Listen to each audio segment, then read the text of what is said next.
Buenos días compañeros y maestra, en este tema les voy a explicar acerca de la nefrostomía. Mi nombre es Dulce María Manjarres García del grupo 901. La nefrostomía es una cirugía para hacer una abertura desde afuera del cuerpo hasta la pelvis renal, que es la parte del riñón que almacena nuestra orina.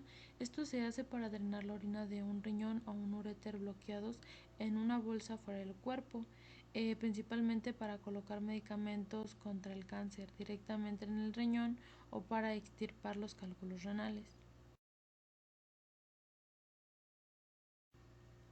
¿En qué casos suelen realizarse diversos procedimientos? Pues en dado caso de que haya alguna obstrucción uretral, que es cuando el uréter impide el flujo de orina desde el riñón a nuestra vejiga.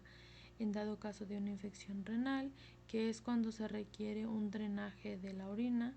Y en cálculos renales, que es cuando hay un bloqueo en dicho flujo, o en los tumores, que los tumores logran obstruir el flujo de la orina.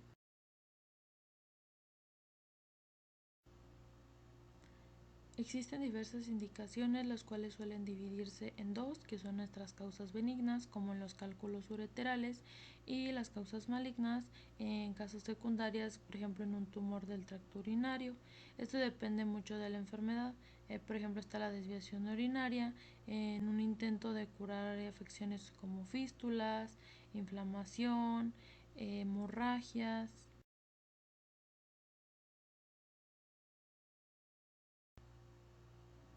La preparación preparatoria y el asesoramiento que se le brinda al paciente es muy importante. Comúnmente este procedimiento se realiza con anestesia local. Se debe explicar al paciente detalladamente el procedimiento que se le va a realizar. Se debe obtener el consentimiento informado previamente. Los parámetros de sangrado deben de estar dentro de los límites normales y se deben obtener un acceso intravenoso y administrar antibióticos media hora antes del procedimiento, especialmente en pacientes con sepsis renal aguda. En pacientes que no cooperan pero que están dispuestos a hacerlo, el procedimiento debe realizarse bajo anestesia general. Se debe revisar la imagen radiológica relevante principalmente para determinar el abordaje óptico para el acceso renal. Se explicarán brevemente los pasos para realizar una nefrostomía. En el paso 1 es posicionamiento del paciente. El paciente suele encontrarse en posición de cúbito prono. Se coloca un rodillo debajo del hueso pélvico y otro debajo de la parte superior del abdomen y el tórax, como se muestra en la imagen, para lograr un estiramiento adecuado alrededor de la región del blanco, sobre todo en el 4 y 5. El lado a operar debe colocarse al borde de la mesa de operaciones. La zona debe limpiarse con povidona yodada y cubrirse con campos quirúrgicos. En caso de contraindicaciones relativas para el cubrimiento prono, por ejemplo el deterioro del sistema cardiorrespiratorio, este procedimiento también puede realizarse en decúbito supino.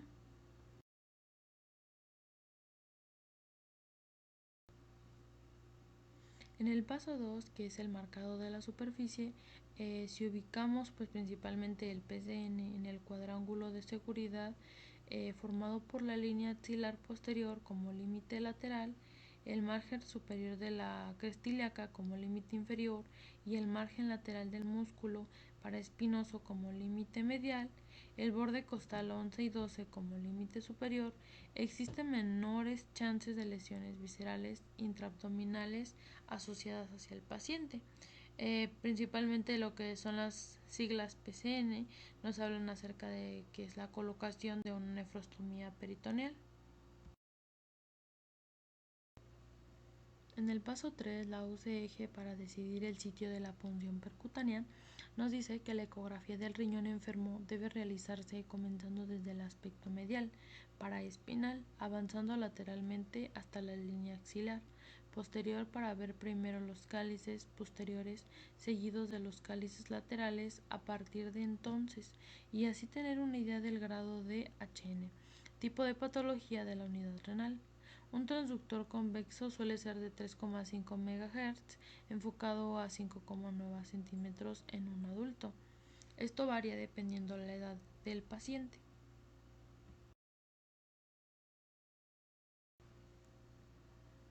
El sitio exacto de punción depende principalmente de la causa de la hidronefrosis, HDN y de los puntos de referencia anatómicos. Siempre que sea posible, el objetivo debe ser punzar los cálices posteriores y evitar la punción pélvica directa, especialmente en casos de HN debido a enfermedades de cálculos.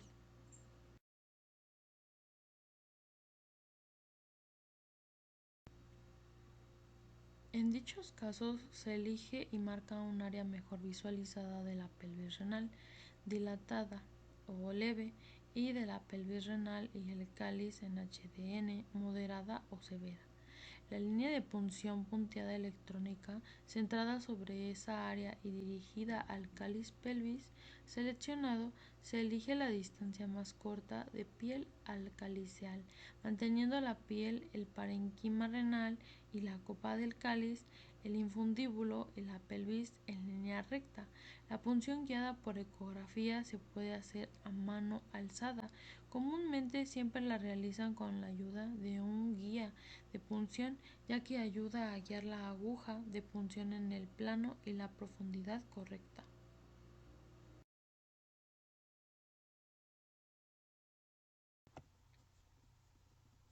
Aquí tenemos una ecografía del riñón enfermo iniciado desde la cara medial y avanzado lateralmente. En la imagen B está la anestesia local inyectada en el sitio seleccionado para el acceso percutáneo, siguiendo la línea de colocación del tracto. En la imagen C está la incisión cutánea realizada con bisturí quirúrgico, de preferencia el número 11. En la imagen D está una aguja de trocar de 2 piezas de 15 centímetros. Esto más que nada pues se utiliza con una punta de diamante y un calibre de 18, el cual se inserta en el adaptador de la aguja que está conectado a la sonda.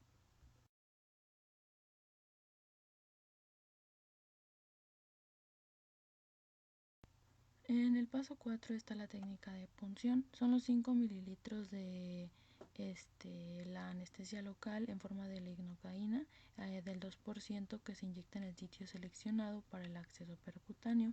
Este se dirige en planos más profundos a lo largo de la línea deseada de colocación del tracto guiado por la guía de punción. Se realiza una pequeña insusión con un bisturí de quirúrgico del número 11 y luego se engancha una aguja de trocar de 2 partes de 15 centímetros con punta de diamante y calibre 18.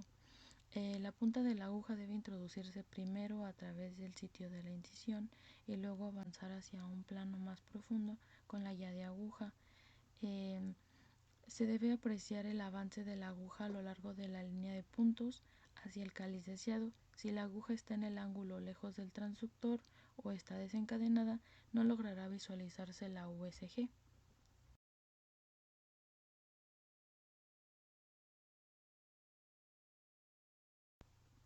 Durante el paso se puede apreciar dos pops táctiles. El primero corresponde a la salida de la cápsula renal y el segundo cuando la aguja entra al sistema colector. La punta de la aguja se moverá correspondiente al contorno renal durante la respiración, lo que sugiere la entrada en el sistema renal. Tan pronto como se retira la estrella de la aguja, saldrá orina. La naturaleza pues depende de la etiología. De lo contrario, debemos aspirar suavemente mientras sale del sistema renal hasta que se observe orina. En este punto se debe recolectar una muestra de orina y enviarla para las pruebas apropiadas. Si la orina es clara, procedemos con el estudio de tinte para la delineación calicial. El cáliz, principalmente su objetivo, se opacificará primero y después seguirá de la pelvis y otros cálices. Sin embargo, si la orina es turbia o sale pus, debemos evitar el estudio de tinte para prevenir una bacteremia.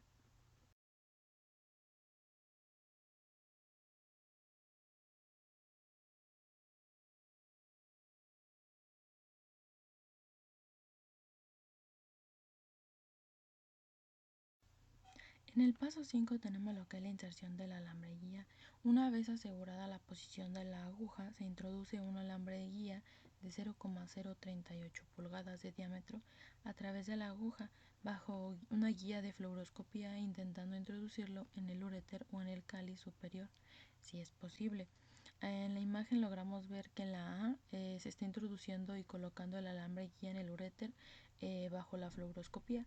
En la imagen B se dilata el tracto utilizado un dilatador facial de un solo paso sobre el alambre guía utilizando ciertos movimientos rotatorios del tornillo con las manos. En la imagen C, el dilatador y el alambre guía deben estar en línea recta y se debe evitar cualquier doblez o pandeo del riñón por parte del alambre guía.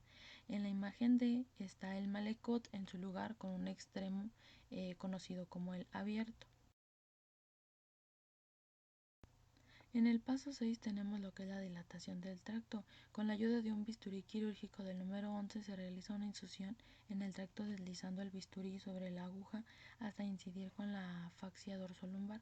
A continuación se dilatará el tracto hasta 14 utilizando un dilatador facial de un solo paso sobre la guía. Con diversos movimientos rotatorios manuales se debe tener cuidado para evitar que la guía se doble o que el riñón se pueda torcer.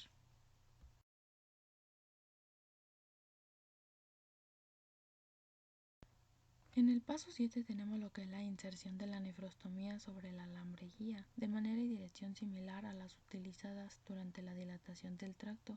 Logra insertarse un tubo de nefrostomía con un movimiento de rosca de las manos, evitando empujarlo sobre el alambre guía hasta que llegue bien dentro de la pelvis. Generalmente preferimos usar un catéter Malekov 14 como tubo de nefrostomía, ya que es autorretenible y tiene menos posibilidades de bloquearse debido a un gran diámetro, incluso en condiciones infecciosas como la pionefrosis.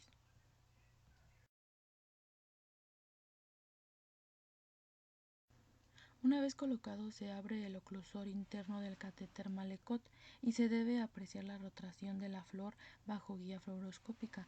Aunque es autorretenible, todavía preferimos estabilizar aún más la nefrostomía con piel usando material de sutura no absorbible y vendajes adhesivos. Una vez hecho esto, se retira el oclusor con el alambre guía y se conecta a una bolsa de drenaje externa. Principalmente la posición final del catéter Malekov se confirma reteniendo el estudio de contraste.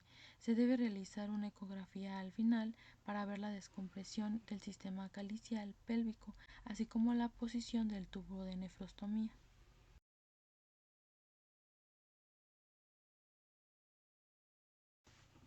Cuidados posoperatorios. Se deben registrar las constantes vitales cada media hora durante las primeras 6 horas posteriores al procedimiento.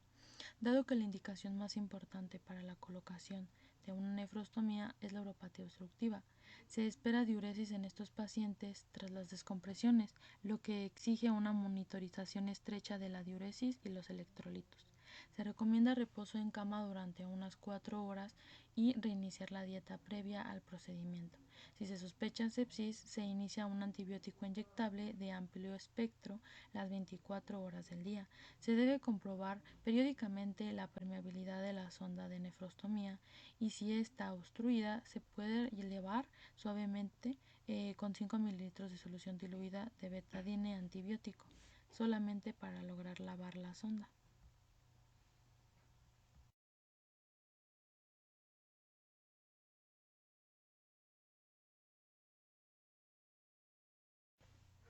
En el caso de las complicaciones, como primera sería la hematuria, que prácticamente todos los pacientes presentan cierta cantidad de hematuria transitoria, pero solo entre el 1 y el 3% requieren transfusión, cirugía o embolización. Si se detecta en el momento de la nefrostomía, se puede controlar mediante la aplicación de un taponamiento sobre el tracto de la nefrostomía. La segunda sería el dolor. Esta también es una de las complicaciones más comunes y se puede controlar con analgésicos orales o intravenosos. La tercera opción sería la sepsis, que es la inserción de PCN en riñones o pionefróticos. Puede provocar bacteremias graves o sepsis. En la 4 pues ya sería algo más grave, que sería la lesión de órganos adyacentes como el neumotórax y la lesión colónica. Pues son poco frecuentes, pero se conocen como complicaciones, especialmente debido a estas punciones supracosteras. En la 5 sería la extravasación de la orina, que pues ya sabemos el procedimiento que lleva a cabo, y la del desplazamiento del catéter Y como último, pues ya sería la imposibilidad de retirar el tubo de nefrostomía debido a la cristalización.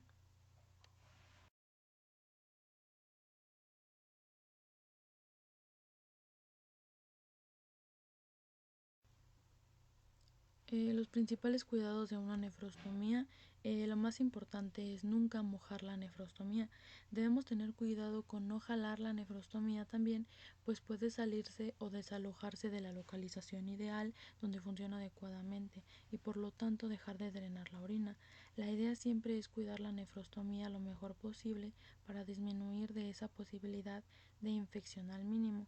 Por lo tanto, mantenerse cerca a la curación de nefrostomía es importante, pues la humedad favorece las infecciones. La nefrostomía ingresa desde la piel hasta el riñón, en un trayecto que puede infectarse al tratarse de una comunicación que en condiciones usuales no debería existir. Es claro que cualquier dispositivo en el cual siempre será un factor de riesgo para infecciones. Para evitar mojar la nefrostomía, lo recomendable es tomar duchas cortas, bañar solamente cabeza, axila y genital. De ser posible, recomendamos pues acompañamiento y asistencia durante el baño. De no ser posible, debe de tener cuidado de no mojar la nefrostomía, sobre todo en las primeras 2 semanas de inserción.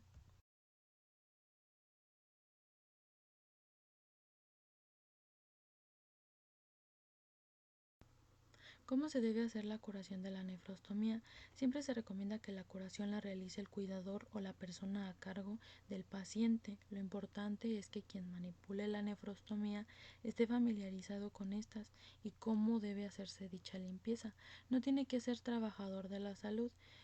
Los materiales que se necesitan principalmente es alcohol, clorexidina, guantes de manejo, gasas, fixomul y tijeras.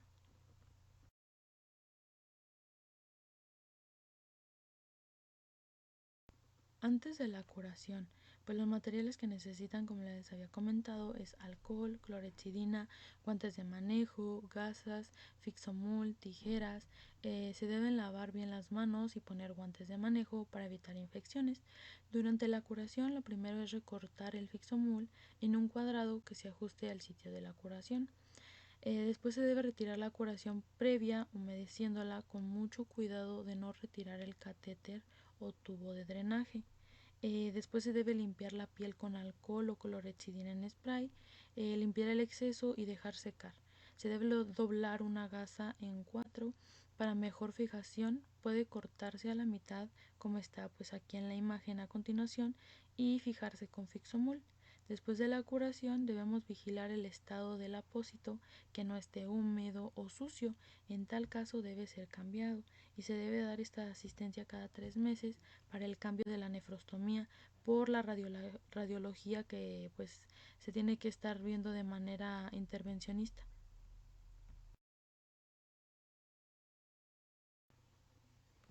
Algunas de las preguntas frecuentes sobre la nefrostomía, pues a día la persona pues va a irse acostumbrando a tener una nefrostomía en su cuerpo y va a ir descubriendo que la función depende y mejora en base a todas las recomendaciones que se le van dando, que son más útiles durante las primeras semanas. La pregunta más común pues es cómo bañarse. Pues puede bañarse comúnmente, simplemente se le recomienda que no se moje la nefrostomía. Puede utilizar un rollo de plástico o envolverlo en alguna bolsa, dándole vuelta y envolviendo el abdomen para evitar que se moje. Puede trabajar o hacer ejercicio, pues sí, puede salir a trabajar y hacer ejercicio, siempre y cuando evite realizar movimientos que puedan desalojar el tubo, ya que es importante también cambiar el apósito o la curación si queda con sudor o húmedo, ya que debemos evitar infecciones. Si el deporte o actividad a practicar exige liberarse de la bolsa, debe consultar con un radiólogo intervencionista, principalmente para evaluar las opciones particulares, ya que no puede ir a nadar o ir a piscinas, tampoco puede tomar baños en jacuzzi o en tinas, ni se le recomienda que se sumerja el catéter en agua.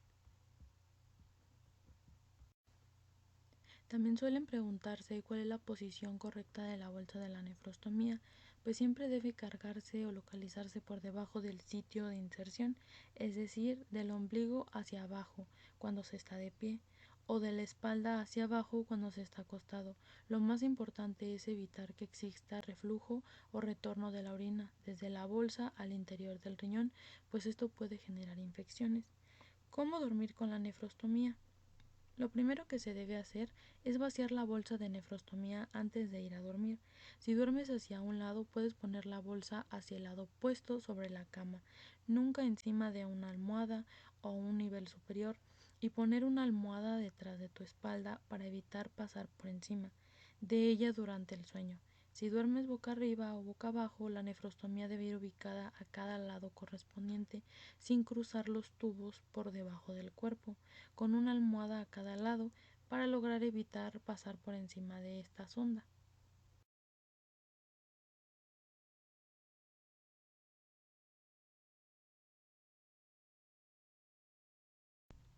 Aquí concluimos el tema de la nefrostomía. Gracias por su atención.